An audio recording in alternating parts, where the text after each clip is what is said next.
Hello everybody and happy weekend to you all. Welcome to the very first episode of the Saturday Sofa Safari. And today we're going to be embarking on a journey into the Timbavati where my guiding career had started. And we're going to be chatting about a fascinating creature, one of the apex predators in the reserve, and in my opinion, one of the most incredible creatures that roam this planet. And as a matter of fact, I can actually hear one calling right now. Best we jump in my safari vehicle and let's make our way. Alright guys, we have now come across the Spotted Hyena, and they are incredible creatures as I'd mentioned. They form part of the Hyenidae family, and this is an entire family on their own. Usually a lot of people would think an hyena is more of a dog than it is a cat because due to its physical appearance, yes, it does look more dog-like. But if you dig deep into the anatomy, you would actually find that these incredible creatures are a lot more related to cats than they are dogs. Today we're going to focus more on one particular part of a hyena's life, and mating is obviously what results in what we're going to be chatting about most. But witnessing hyenas mate is not an everyday occurrence. It's something that is extremely rare, and I've been lucky enough to witness this, believe it or not, in all the years of guiding, only once in my life. But prior to this behavior of hyenas mating, these animals usually find a suitable den site to ensure the safety of their babies. And this den site is usually the center of a clan's activity. It's usually in the center of their territory, and it's also usually in an area of higher ground, because what a den is it is a collective of tunnels that run beneath the surface of the earth, usually on or underneath a termite mound, for a number of reasons. Firstly being is hyenas don't dig that well, and they usually benefit from burrows dug up by an animal called an aardvark. And their digging skills are absolutely incredible. And they can dig deep into this hard concrete-like mound within a matter of seconds. And they obviously dig in order to find food, which is the termites. And then thereafter, if they don't call this area home, this dugout burrow can now supply or act as a home for up to 27 different species that you can find out in the wilds of Africa, which is quite incredible. But now the mating's happened and we're getting to the topic I want to focus on today with regards to hyena, and this is Hyena Cubs. They are incredible little things. They're so cute, and this particular behavior is one of the reasons why I find them so fascinating. Now after the mating takes place, and a den site would have been established long before the activity of mating was even considered. And what usually happens is the pregnant female will retreat to the den site because she will receive protection from the clan around her. But she isn't fixed there for a long period of time. She can still move and do her thing during this 4-month gestation. And if you compare this to other predators that roam the wilds of Africa, 4 months is quite long. And the reason why hyena have adapted in a way to have a much longer gestation period is because they want to give birth to babies that are fit and strong enough to face the world.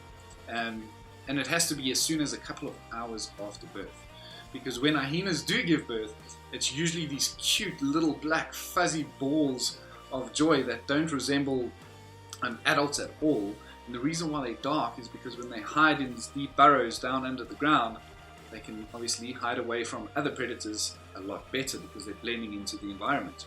So it's usually the birth of 2 cubs, so 2 babies, and they are born, as I'd mentioned, ready to fight from the get-go. They've got well-developed canines, they're born with their eyes wide open, already have strong forelegs. Their whole body in general is strong and ready to fight, and they're pretty mobile from a couple of hours after birth. They're moving and they're jumping around and doing their thing. But the one way in which Mother Nature has kind of helped hyenas control their population, which is an important role, because you can't have hundreds of thousands of hyenas roaming everywhere, because they will just demolish every other mammal population and bird population that's out on the planet.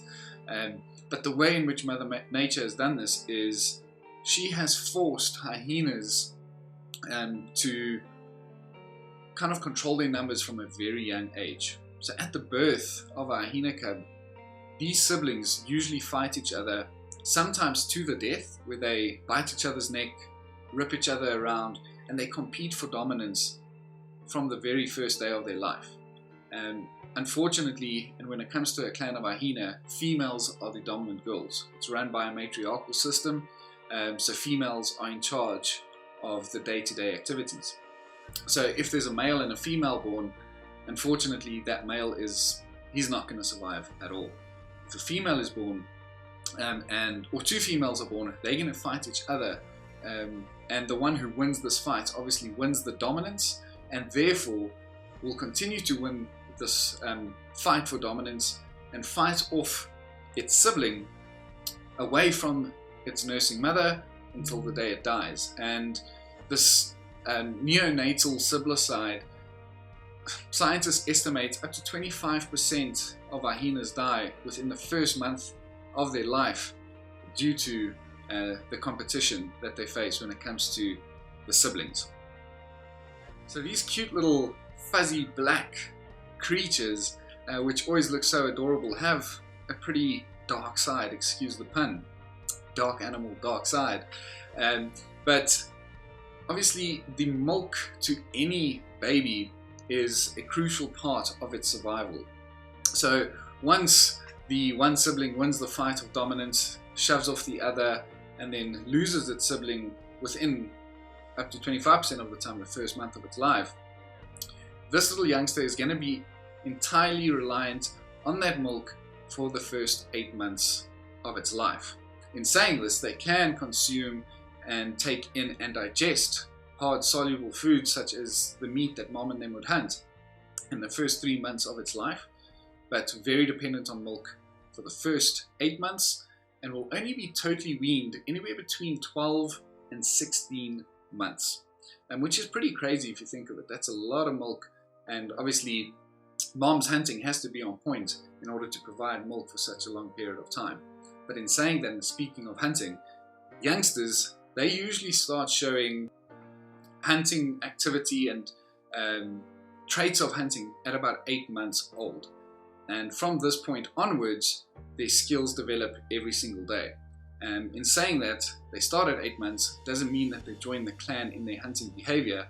This usually only happens much later in the first year of their life. So that's quite a slow progression if you think of it. And speaking of slow, hyenas mature at also a very slow pace. They will only reach their full maturity at about 3 years old. Females, if they are born within a clan, will usually remain in the clan and stick around for the years to come. Males, on the other hand, seeing that they aren't dominant at all, they will get chased away at that age of about 3 years old, unless this youngster, this male that survived, belongs to the matriarch and the girl in charge. She will fight the other hyenas to ensure that her youngster can remain with her for another year or so. But for the rest of them, usually at that maturity level of 3 years old, they get shoved out and they are forced to kind of live a life either by themselves or in small solitary bachelor or male herds. Herds, listen to me, clans. And then their lifespan, usually on average in the wild, between 25 and 35 years of age. So that's a basic kind of lifestyle of a hyena. But one thing, and as I mentioned in the beginning of this chat, this is an animal that fascinates me to the fullest. And one thing that really stands out when it comes to a hyena, and why I really think they are so incredible, is I'm sure a lot of you would have heard, hyena are the kind of graveyard duty and mops and brooms of the African bushveld. The reason being is because they can ingest and take in and digest delicacies and very rare and odd delicacies that most other animals cannot.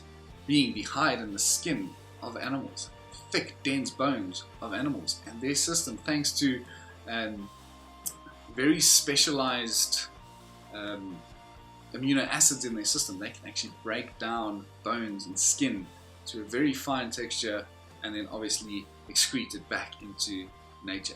And believe it or not, here's a fun fact: hyena dung is also consumed by animals such as a tortoise and a terrapin, who will use that unused calcium that the hyena has now pooped out in order to develop its shell further and stronger. And yeah, everything has a role and a purpose on this planet and out in the wilds of Africa. But I do hope that you enjoyed today's episode. As I mentioned, the first Saturday sofa safari. We have arrived back, so please do mind your step as you jump out of the safari vehicle. Enjoy the rest of the time on the sofa, and I will see you in the next episode next week Saturday. Have a good one, and bye bye for now.